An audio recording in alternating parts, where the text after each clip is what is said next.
Kevin, and this is the Bible Artist Podcast. And today we're going to be discussing House of David Season 2, or more specifically, we haven't seen House of David Season 2, and so we're going to be discussing some of the scriptures that will be inspiring Season 2 of House of David. So stuff from 1 Samuel, kind of David's rising in the kingdom of Saul, his doomed romance with Michal, and how that causes him to have to flee from serving in Saul's army. So we'll look at the biblical passages, and we'll also kind of be discussing like how's this going to fit with the story that we've seen so far in House of David. What are going to be some of the kind of the implications of these different passages for the story, things like that. If you're joining us, if you have questions either about the passages themselves, about House of David, about anything else, feel free to jump in the chat. We would love this to be an interactive conversation that you can be a part of. Before we get into it, the Bible Artist is both this YouTube channel, but also an entire website, thebibleartist.com, where you can find all kinds of content related to House of David, The Chosen, Promised Land, other Bible adaptations. I do analysis and reviews. I've got a Bible study actually that I just recently put together for House of David Season 1. So if you're wanting to kind of study some of the biblical scriptures that inspired Season 1 of House of David, I've got some content that can help you out with that. And also obviously all the different seasons of The Chosen as well. I've got Bible studies and analysis. And there's just so much happening in the world of Bible adaptation, Bible shows, Bible movies, that it's a really fun time to be doing what I do. I kind of started out my website just as The Chosen was starting out in Season 1, and it's been just amazing to kind of see the rocket take off, and all these new shows, different genres of shows, which are able to do different kinds of things and serve different audiences. So today I'm joined by my co-host Victor. Victor, thanks for being with us.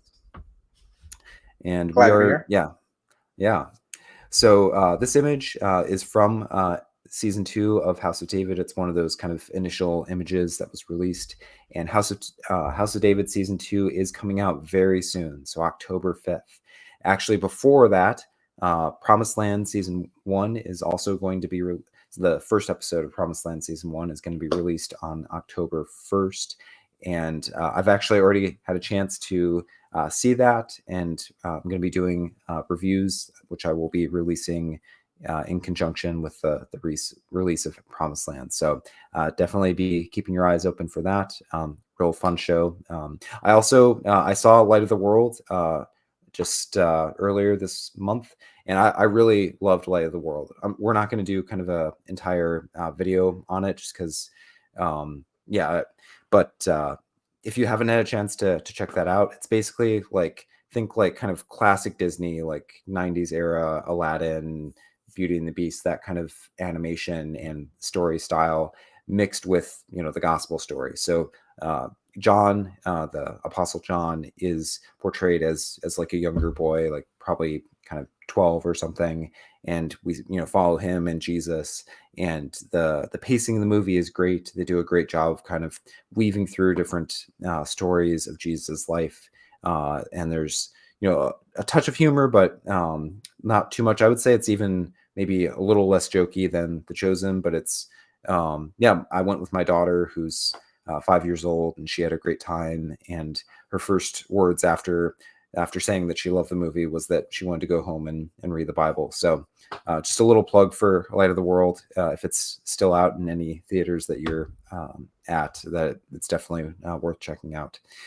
And then on top of that, I don't know if I'll see Carpenter's Son. If it turns out that the speculation that what they're doing with Jesus, it actually is kind of blasphemous. I'll have to see whether I sit through that or not. I don't even know when exactly it's going to come out. October 17th, we've got The Chosen Adventures, the kids spinoff of The Chosen, coming out. 0 AD, December 19th. The David animated movie sometime, it's probably going to get pushed back into 2026, and Joseph and Chosen Season 6. So much happening in the world of Bible adaptation. And so definitely check out The Bible Artist if you're looking for news or just analysis of some of the different trailers and images and things that have come out from all those different shows that are on the horizon. Victor, I'm curious. Yeah, are you still House of David still kind of your Bible adaptation on the horizon that you're most excited for? Yeah, that was the one that I liked the most, was the most surprised about, and I'm Yep. super excited that we're not going to have to wait 3 years for season two. Yeah, it's so crazy. Like having two seasons within a single calendar year is like unheard of in the world of like current like streaming shows and stuff like that. I don't know how they pulled it off, but yeah, I mean, from the images that we've seen, it looks really still looks really good in terms Yeah, of quality and everything. I think what's probably pushing the early release is that extra thing that Wonder Project. They're going to have Yep. like their own little streaming Hmm. mini service. So they probably wanted to get that going, and they knew that this was going to be a great push for it. So Yeah. I'm all Yep. for that to see how that works. Yeah, so definitely, try to support Wonder Project by signing up for that when it comes out later in October. Okay, so yeah, we are going to dive into some of the biblical passages that will be covered in season 2 of House of David, and so we'll read through the passages. We'll discuss some of the implications, and yeah, we'll start here. So I'm not going to be able to. We're not going to be able to go through every single passage that will be covered by the season. So I kind of picked out excerpts that I feel like are kind of either emblematic or that kind of give us like some of the core themes or conflicts that we're going to be seeing, especially kind of related to David's relationship with Michal and with Saul and with Jonathan also to some degree. So, yeah, Victor, would you like to read this one? Sure. As they were coming home, when David returned from striking down the Philistine, the women came out of all the cities of Israel, singing and dancing to meet King Saul with tambourines, with songs of joy, and with musical instruments. And the women sang to one another as they celebrated. Saul has struck down his thousands, and David his 10,000s. And Saul was very angry. This saying displeased him. He said, "They have ascribed to David 10,000s, and to me they have ascribed thousands. And what more can he have but the kingdom?" And Saul eyed David from that day on. Awesome. So that's 1 Samuel 18, 6-9. So it's just a little bit after Saul, after David has defeated Goliath, and then the Israelites kind of mop up the Philistine forces in the battle afterward. And that's where basically kind of where we're going to probably pick up in season 2 of House of David. Looks like we will get kind of the aftermath battle of David versus Goliath, which is where season 1 ended. And then I'm kind of picturing this moment where they're coming back and the women are singing and Saul gets this bad impression. I'm picturing this as like end of episode 1 of the season, kind of like launching what's going to be like the one of the main conflicts for the season. So we'll the earlier in the episode, we'll get some of the battle, and early on, like I think Saul is going to be like positive on David. He's going to be like, oh yeah, this guy just saved my kingship basically and saved my life, and he's going to be super positive. But then as they are starting to come back at the end of like episode 1 or so, then they'll be met by these crowds of women singing, and then we'll get end with like Saul kind of like casting like some Mhm. eyes, as it says on David, and feeling some envy. Do you feel like that like Yeah, sounds I like can see roughly? I can almost predict that the final shot of the first episode is going to be, cameras in on David as he's coming through and everybody's cheering. It slowly pulls out to see everybody cheering. Then it pans over, and then we zoom into Saul kind of sitting on his balcony at his Hmm. palace or whatever, and he's the only one not happy about it. Yep. And it kind Yep. of ends on his face. Mm. Cut to black. Yeah. Yep. I bet they'll also do something with Ahinoam because they used her a lot to kind of draw out some of Saul's like worst impulses. I feel like, so I bet she'll kind of be maybe with Saul, and maybe she'll even kind of like I feel like they often use her to help like articulate the things that are kind of going on in Saul's mind in the biblical story, but you need, when you're watching it on a screen, you need a character there to help draw that out of someone. And so Queen Ahinoam, who's actually like my surprise like favorite of season 1, I bet will be kind of playing on some of Saul's like worst impulses. Season 1, they're also gonna have to deal with like they kind of launched a big game changer at the end of the season, where it seemed like Ahinoam was like kind of anointing Ishbal, their son, because she thought that Saul was going to die in the big battle. So she was already kind of, so that there's also going to be some kind of complicated stuff mopping up that whole situation. So I don't know how that's going to interact with this, but yeah, I definitely think that you're right that that basic kind of shot of like, it's going to look, initially we're going to be thinking, oh, we're, happy, woo! like celebrating, woo. And then like, yeah, that pan and kind of that sense of dread that'll come with that scene. I think it'll really play really well on film or on visually. So then after Saul has this moment of envy where he's frustrated with the attention that David's getting, I'm skipping over some parts. Like Saul has a couple of moments where the troubling spirit or the evil spirit that's on him causes him to throw spears at David. So he already makes kind of a couple of attempts, but that not enough that David actually like flees from Saul's service.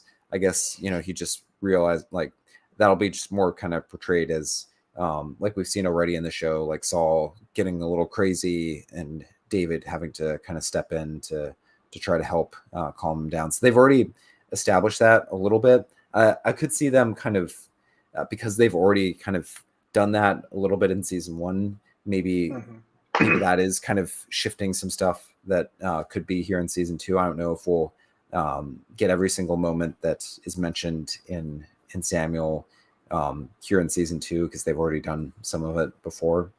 But anyway, when Saul like actually is in kind of his right mind, he's still, it's not just when he's crazy, he's thinking more clearly, and he starts like kind of conniving. How can I, deal with David if I kind of see him as a potential threat?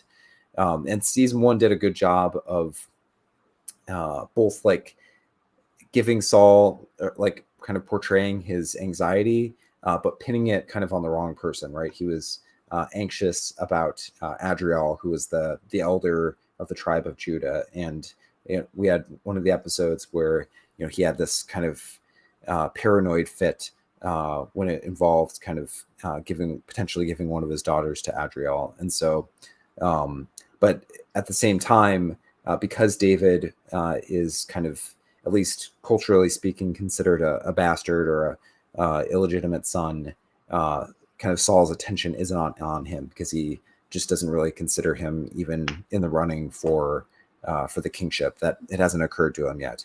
But as David, starts to rise in fame, gets some victories, starts getting acclaim like this, we'll start to see kind of things, Saul starting to make kind of connections, and that's when he actually gets into like scheming to kill David.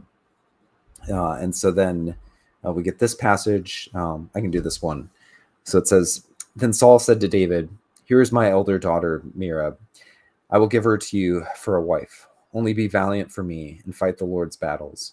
For Saul thought, 'Let not my hand be against him, but let the hand of the Philistines be against him.' And David said to Saul, 'Who am I, and who are my relatives and my father's clan in Israel, that I should be son-in-law to the king?' But at the time when Merab, Saul's daughter, should have been given to David, she was given to Adriel, the Mahalite, for a wife." So that's a step. Like, this is going to also be like a pretty major moment. So I'm guessing this is probably going to be a big plot in probably episodes like 2 and 3 or so, where it seems like initially Merab is going to be the one that's offered to David. And recall when David, like before he kills Goliath, when he's kind of showed up at the camp of the Israelites, and people are talking about what's going to be done for the person who kills Goliath, one of the things that is promised to whoever kills Goliath is that he's going to be given the hand of one of Saul's daughters as a reward. He'll also, his family's going to be freed from tax burdens, and yeah, there might be one or two other things, but yeah, he's offered to be given one of Saul's daughters as kind of the reward for killing Goliath. But then it seems like actually in the biblical text, like either like Saul doesn't deliver on that promise, or it just kind of takes a while for him to get around to doing it. And then when he does it, it seems like the one that he is planning on giving to David is Merab. And we don't. So it's interesting in the biblical text.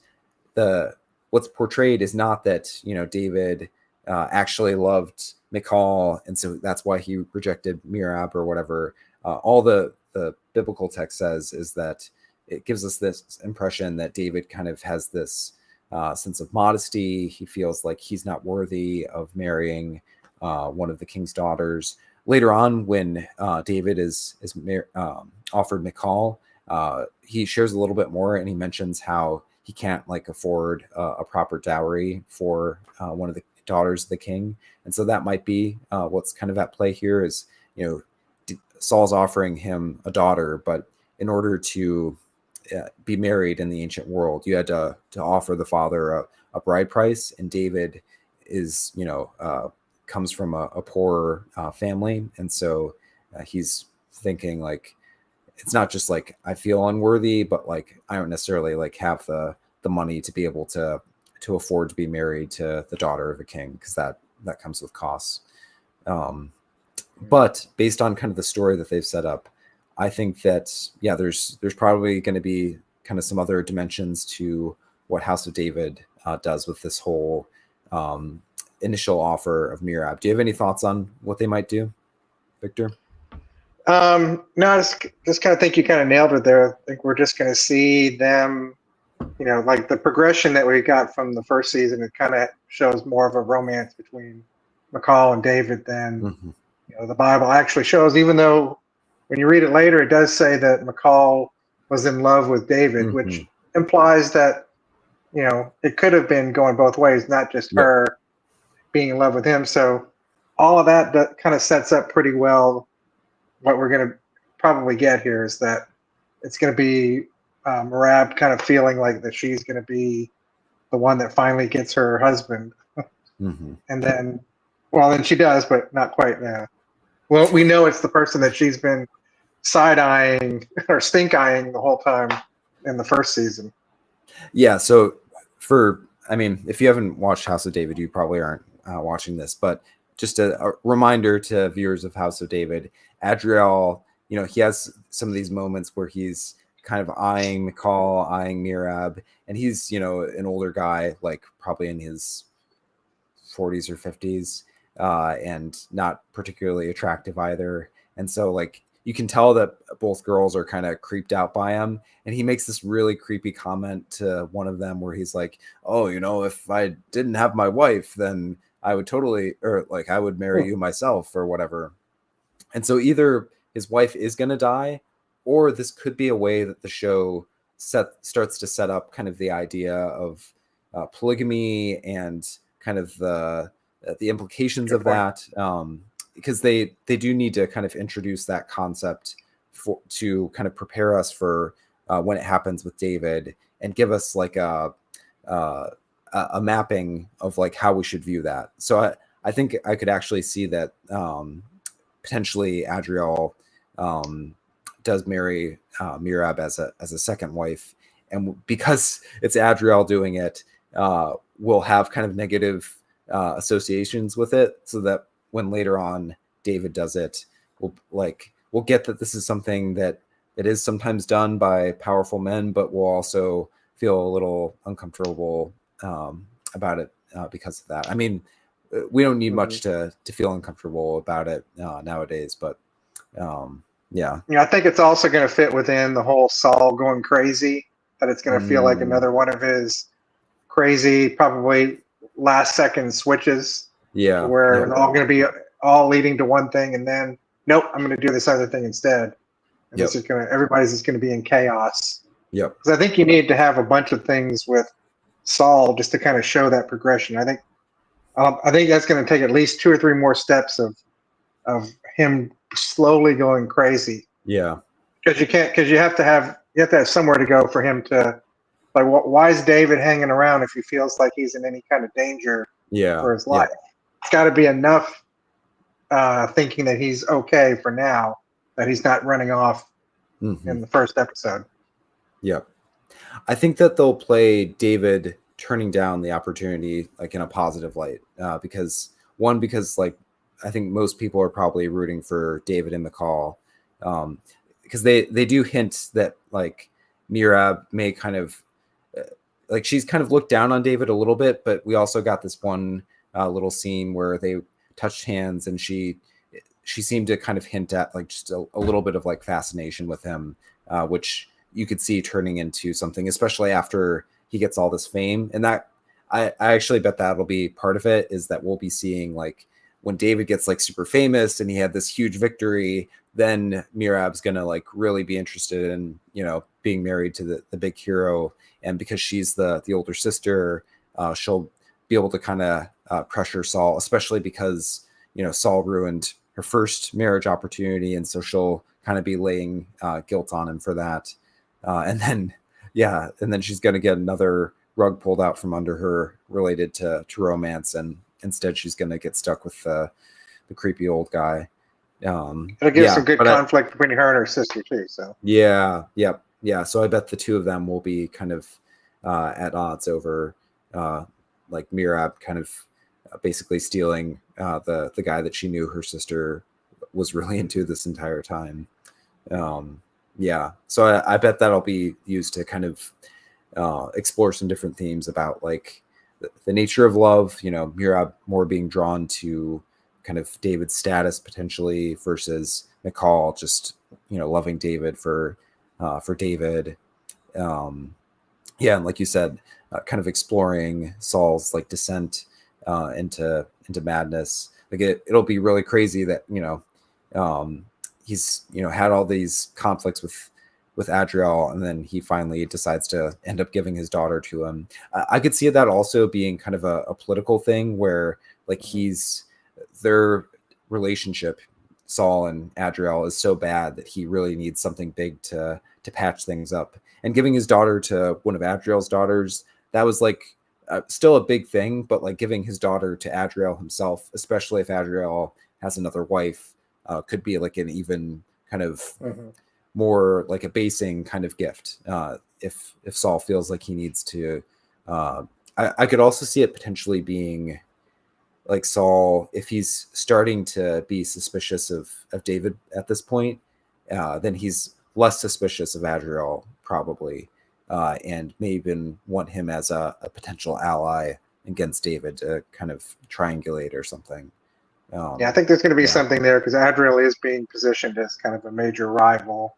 Yep. Or a thorn to Saul. So that could be something where he could even make a demand.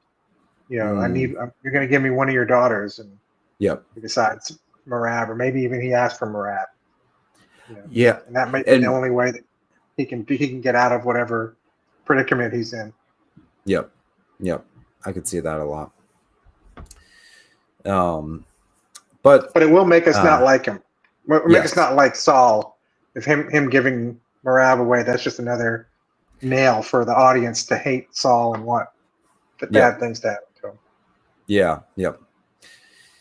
And then we're gonna kind of switch the romantic angle, and after Merab is kind of given off to Adriel, that clears the way for Michal to be able to pursue David instead. So, would you mind reading this one?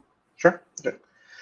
Now Saul's daughter Michal loved David, and they told Saul, and the thing pleased him. Saul thought, "Let me give her to him, that she may be a snare for him, and that the hand of the Philistines may be against him." Then Saul said, "Thus you say to David, the king desires no bride price except 100 foreskins of the Philistines, that he may be avenged of the king's enemies." Now Saul thought to make David fall by the hand of the Philistines. David arose and went along with his men, and killed 200 of the Philistines. And David brought their foreskins, which were given in full number to the king, that he might become the king's son-in-law. And Saul gave him his daughter Michal for a wife. But when Saul saw and knew that the Lord was with David, and that Michal, Saul's daughter, loved him, Saul was even more afraid of David.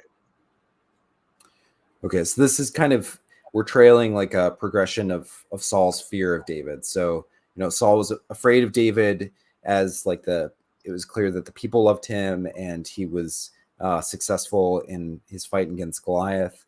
And then Saul tries to kind of like raise David's rank and send him into even more fighting. And that just gains David even more popularity. And now, Saul is thinking, oh, okay, I know what I can do to put David in even more danger. I'll give him this, crazy bride price where he's going to have to go kill all these Philistines, and that'll get him killed, which is actually a move that's very reminiscent of what David eventually is going to do to Uriah, right? Where David, in theory, he's just, sending Uriah out into a dangerous situation, but he's doing it intentionally to kill Uriah so that he can take Uriah's wife, which I definitely think that the biblical authors want us to be seeing some of those parallels. I bet that when we eventually get around to Uriah, they'll try to do stuff to remind us of what happened with David here.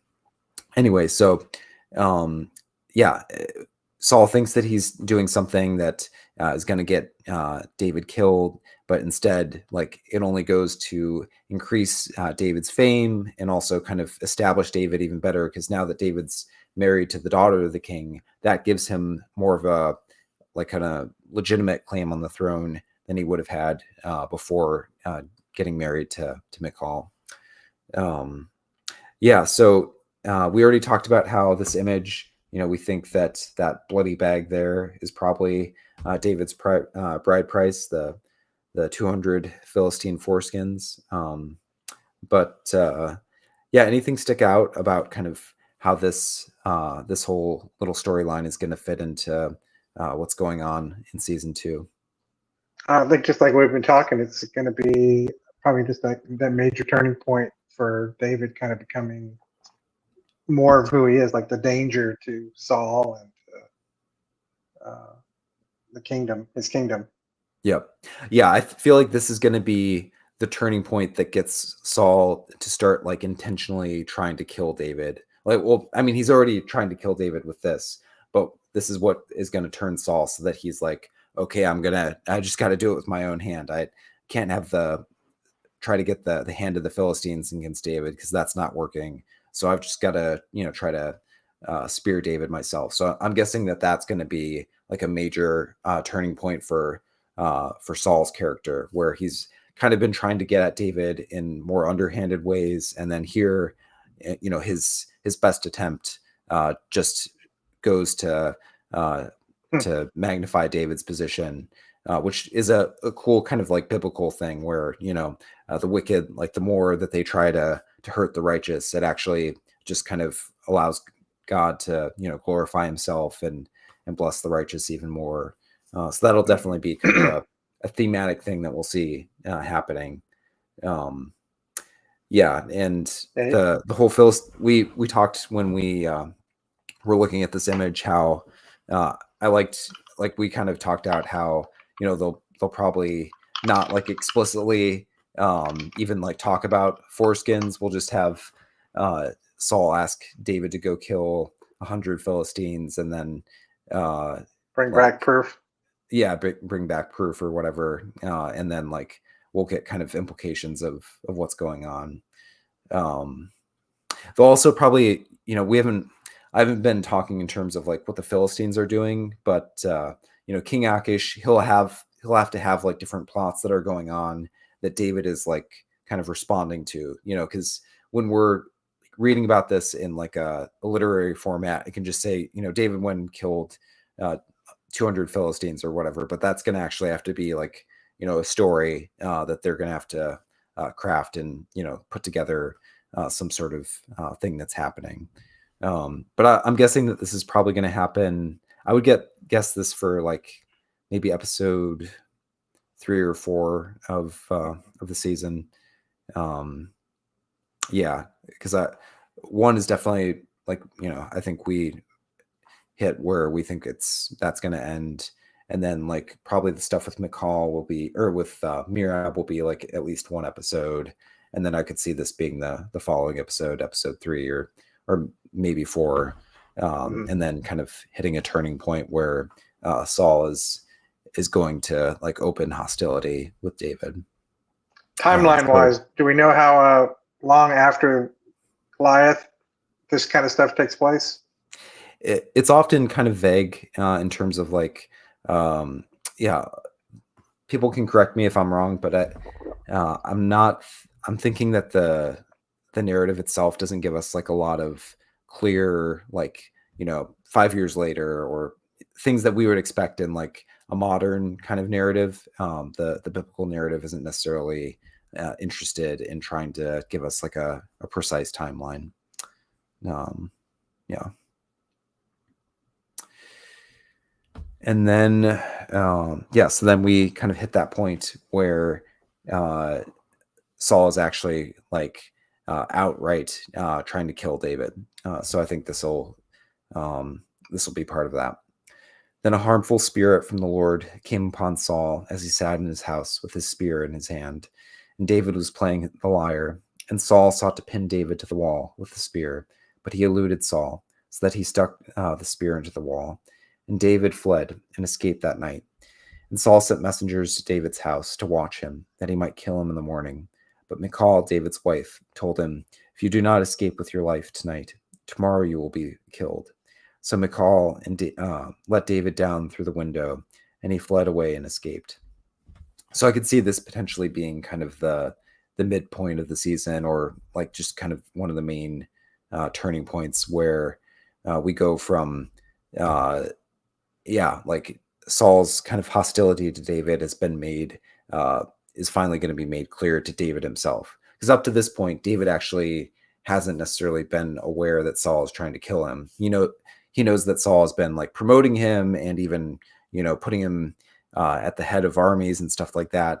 But Saul's kind of hostility has been, more conniving and hidden, and he's been trying to put David in difficult circumstances. But then it's finally going to come to this point where Saul is like clearly intentionally trying to go after David, even though even here it mentions the harmful spirit being at work. But it's also Saul, he's holding the spear as he's like sitting in his house. So this, I think there's going to be like some interplay between Saul being the influenced by this harmful spirit, but also there clearly being a sense of like Saul's own agency. So it's not just going to be him like being crazy. This isn't going to be like in the one episode where Saul accidentally kills his one servant because he thinks that it's someone else. Like, I think we'll definitely see that Saul is kind of disturbed, but it'll be more like when Saul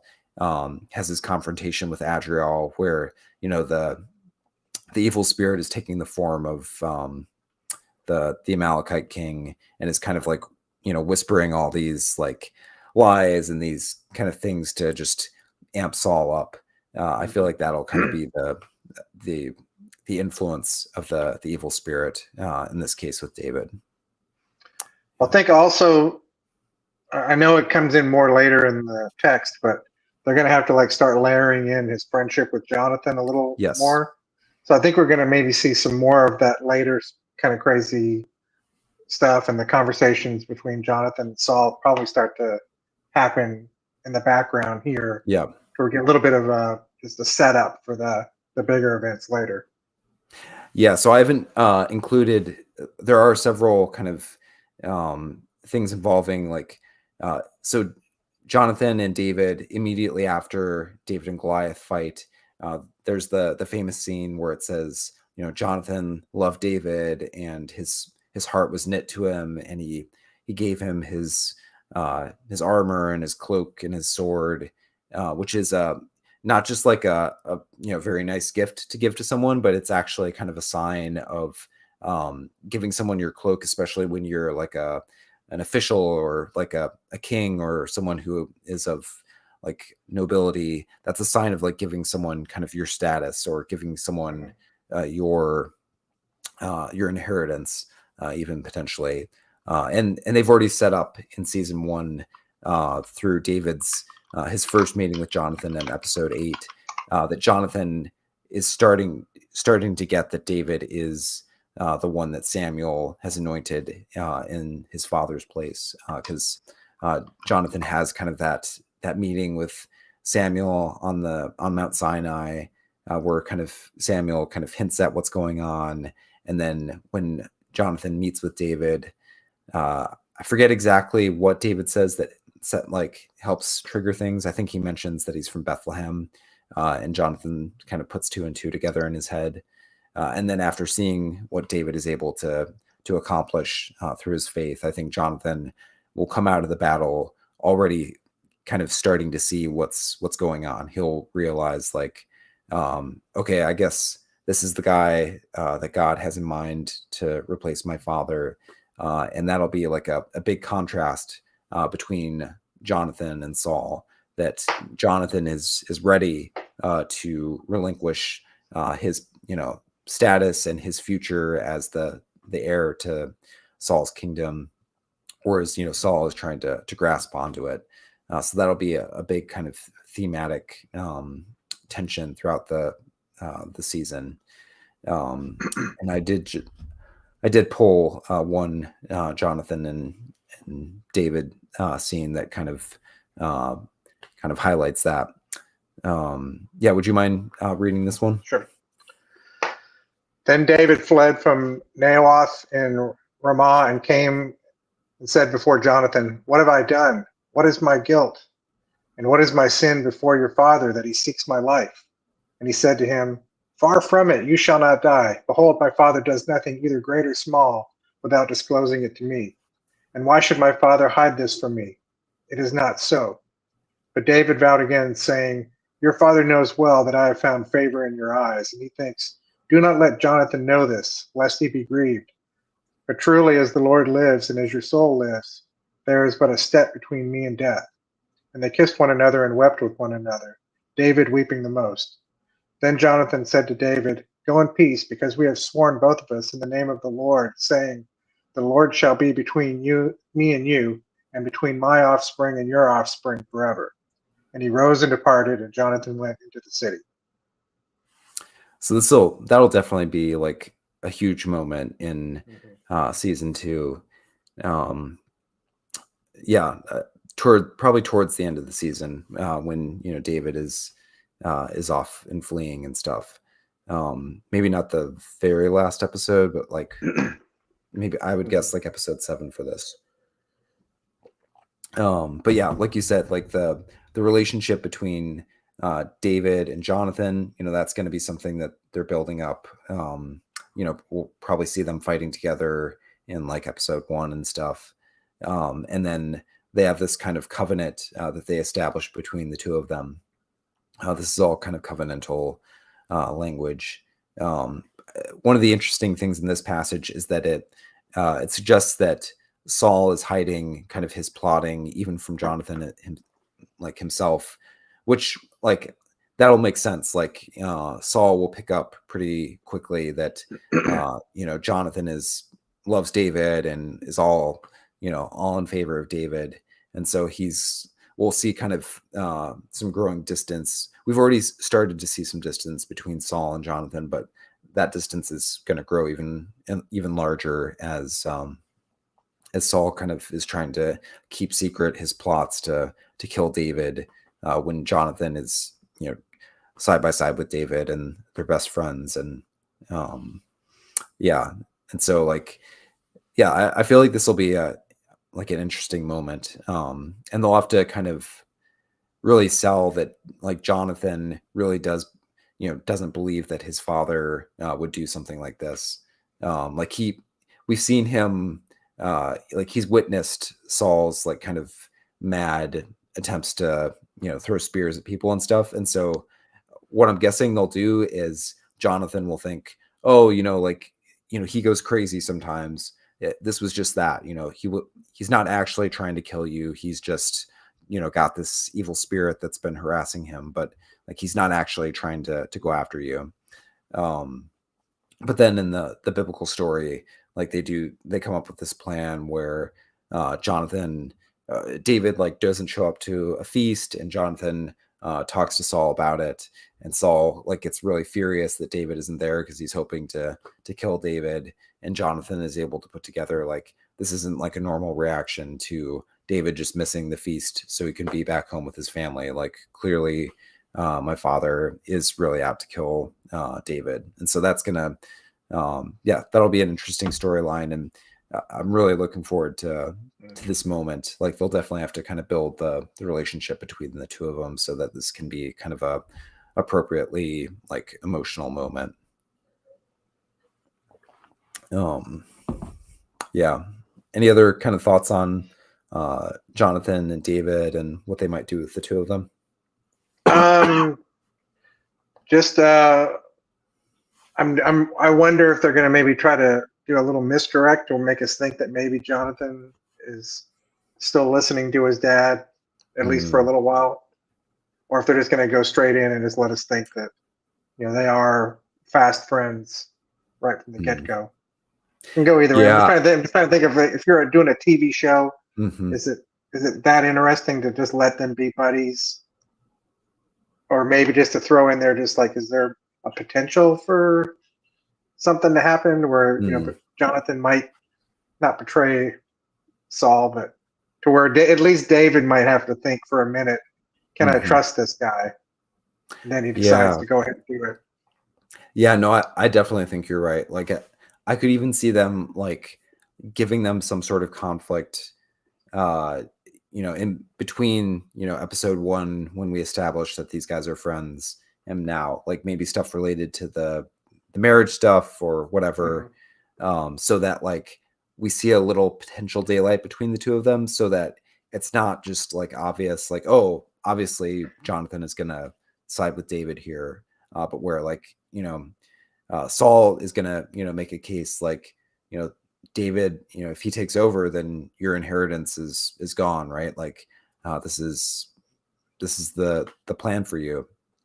So I agree with you. I feel like it would be more interesting as a story if they at least leave us in doubt as to whether Jonathan is ultimately going to side with David or with Saul. And the best way to do that is to create some sort of situation where either Jonathan, like Saul, is seeming kind of persuasive, or maybe Ahinoam is trying to persuade her son, and on the other hand also maybe David is not coming across perfectly, and so maybe like Jonathan has kind of a moment of doubt, and then when he finally does show up, we're like, oh great, like even though he was like on the edge maybe for a little bit, he finally came through, and the friendship between the two of them overcame whatever the barrier or potential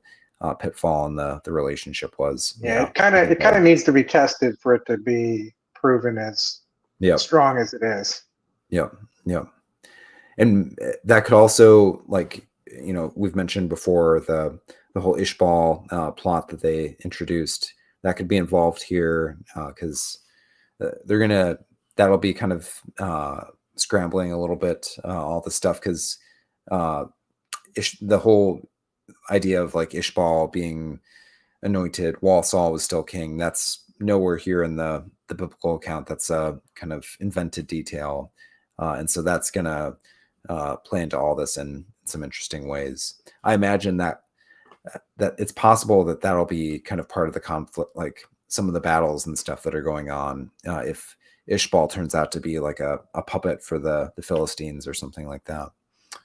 But we'll see. I can also see with Adriel, him thinking that if he can father the heir and get rid of maybe, if Jonathan doesn't become, Jonathan's out of favor, Ishbal's already out of favor, that maybe his child will then be able to move into the kingdom. That may be like a little subplot they may try to do.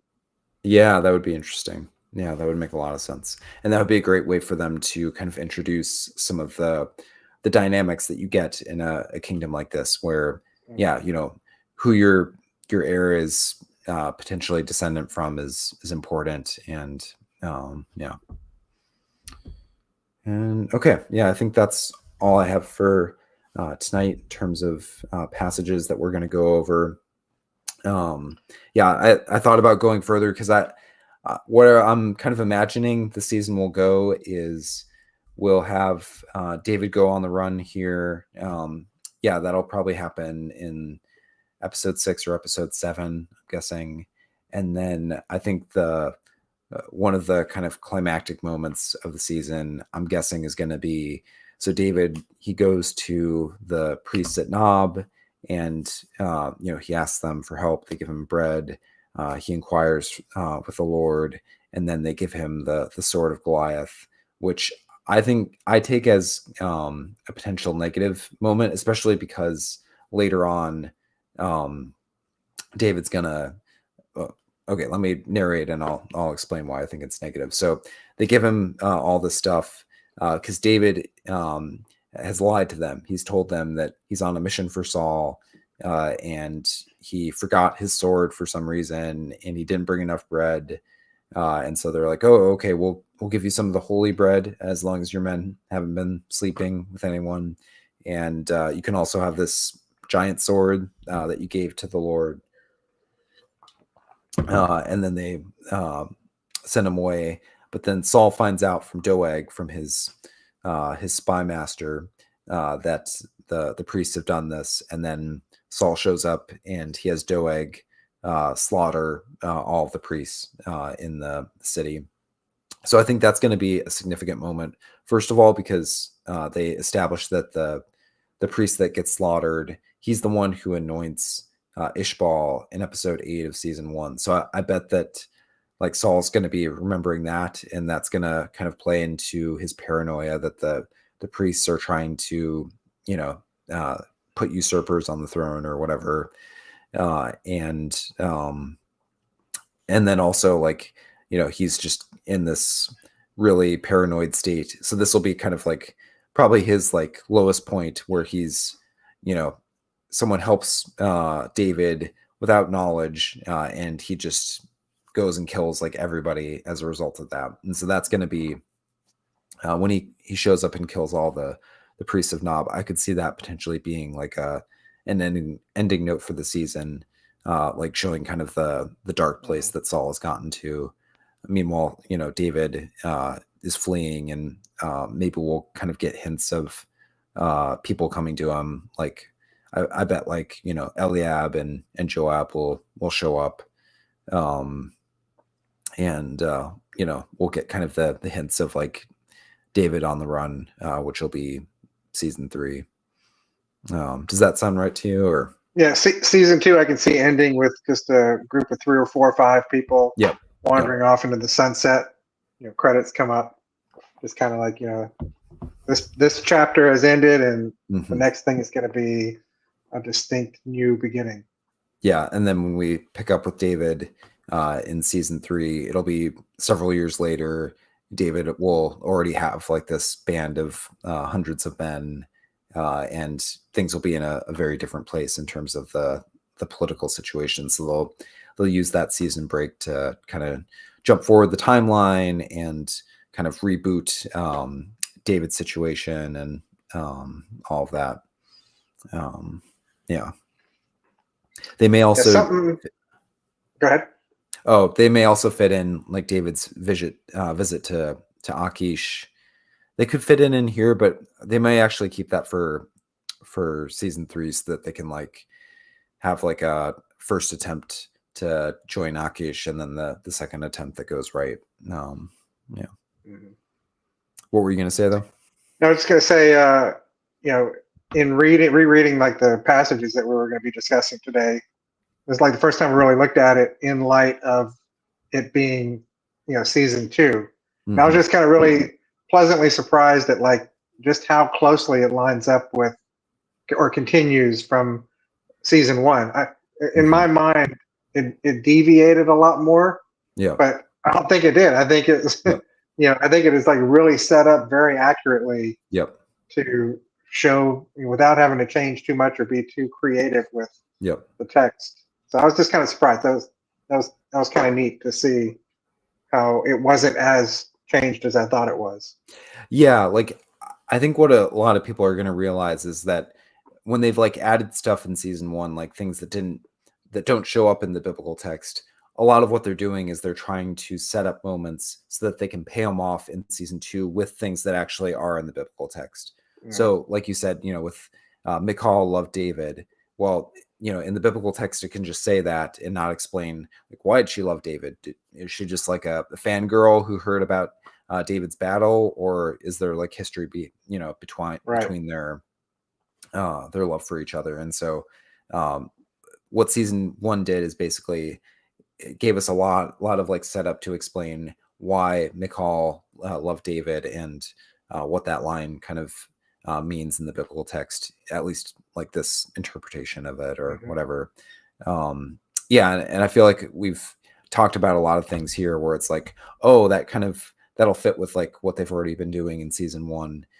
So there are various different ways that they've been thinking, like with the kind of the big picture in mind. They're not just like kind of randomly adding stuff just like for the fun of it. Like when they're adding stuff, it's usually because they're like, oh, this thing is going to come up, in next season or even, a couple seasons down the road. And we have to start kind of gradually like establishing, a relationship, a character, a political situation so that when this thing in the biblical story happens, it makes sense to people and it doesn't just like come out of nowhere. So yeah, I think they've been doing a really good job of playing the long game in terms of like adapting the biblical text and trying to be like creative and stuff like that. So Yep.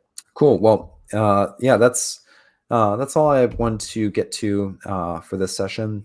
It was really, I'm really kind of excited. I feel like there's a lot of like interesting passages that are ahead, and season 1, a lot of what they were doing was set up, and so we actually, there were more episodes where the stuff that they were covering was maybe like a line of scripture or even like half of a sentence or whatever that they are kind of creating an entire story behind. Whereas in season 2, we're going to get a lot more of like large chunks that are were being adapted into storylines and stuff like that. So it'll be interesting from that perspective. Kind of the challenges will shift and stuff. Yeah. But I think there's going to be some really interesting thematic stuff going on about love, definitely between like usually when there's a love triangle, each person kind of represents different values, and the decision that has to be made is a decision between kind of different different values that are embodied in a person. And so I'm guessing that's going to show up with David and Mychal. We talked about some of the political dynamics that are going to be involved, and David and Jonathan versus Jonathan and Saul, and Saul and David. Like there's going to be some really interesting kind of different relationships that cast light on one another in interesting ways. So definitely looking forward to House of David season 2. We'll definitely be doing reviews of the different episodes as they are coming out.